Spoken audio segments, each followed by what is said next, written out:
Hello, and to the class of 2020, I say congratulations.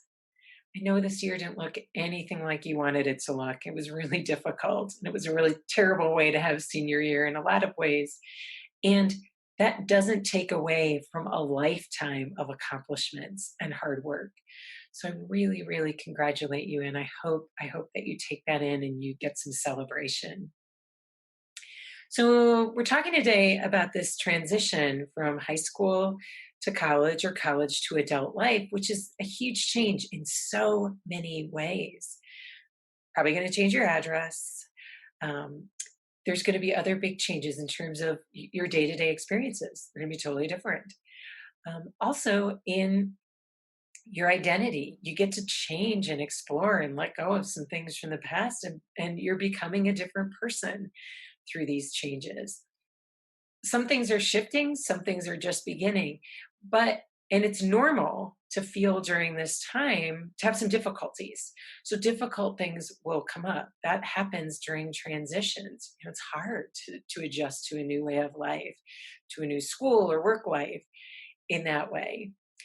But it shouldn't be overly difficult or traumatic.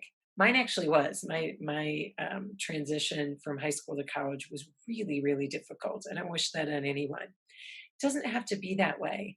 And traditionally in our society, one of the ways that really helped with transitions were what we called rites of passage.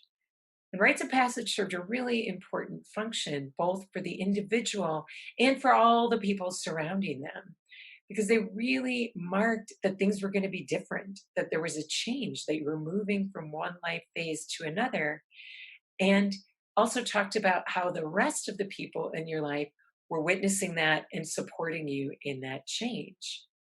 And this was typically also done with some sort of ritual, a ceremony that symbolized the letting go and the welcoming in. And we recognize that ceremony is really important to us as human beings. We've literally been doing it since human beings evolved into human beings. So it's encoded in our DNA to recognize these symbols have meaning in terms of this transformation. And we can use that rite of passage, that same approach now. But we'll do it a modern way. You don't need to take hallucinogens or starve yourself and go off on a vision quest. But we can do it as a way right now to mark the ending and the new beginning in this important phase of your life.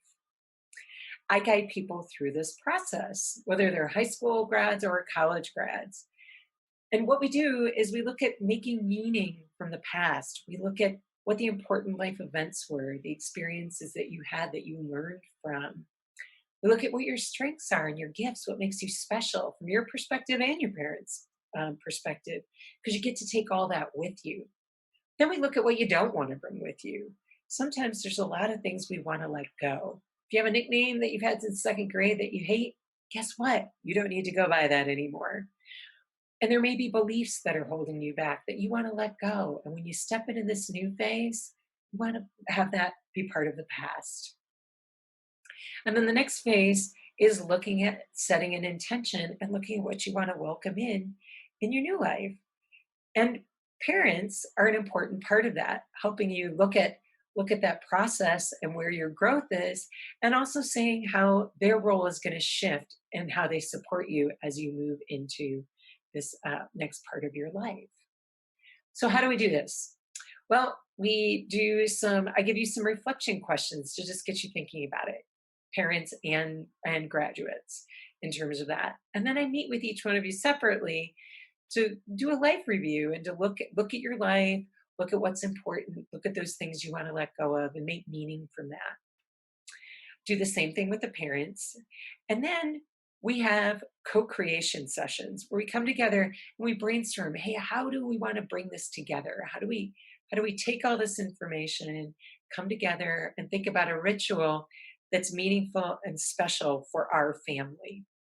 So, to give you some examples of how that's worked in the past, I had one family who had a lake house. So, they went to the lake and they did ceremony at the side of the lake. They sat there and they told stories and they used dissolving paper and wrote what they wanted to let go of and put it in the lake. Another family like to have fires in their outdoor fire pit. And so they sat around the fire and they read letters that they wrote to each other. And then they burned pieces of paper with the things that they wanted to let go of. So, really neat ways, all kinds of ways to do that. And I help you plan it. This ceremony really honors the process and celebrates what's happening. And I think that's always been important to think about, but particularly in this COVID era, really to look and say, how can we celebrate and honor what's happening? So, these graduation rites of passage is a way to ease and make this transition meaningful, preparing everybody for these changes in identities and roles and experiences. People feel more prepared. They kind of feel like they're walking into the next phase with more of a clean slate. And they've already engaged with a sense of who and how they want to be as they do that. So, if this sounds interesting to you, email me, Marybeth at yellowarrowcollective.com. We can set up a meeting, we can get to know each other, talk a little bit, explore any questions you have and discuss how this might look for your family. And then we can decide if we want to go ahead and do it together. So, again, my heartfelt congratulations to the class of 2020. I look forward to seeing all of the amazing things you do in the world.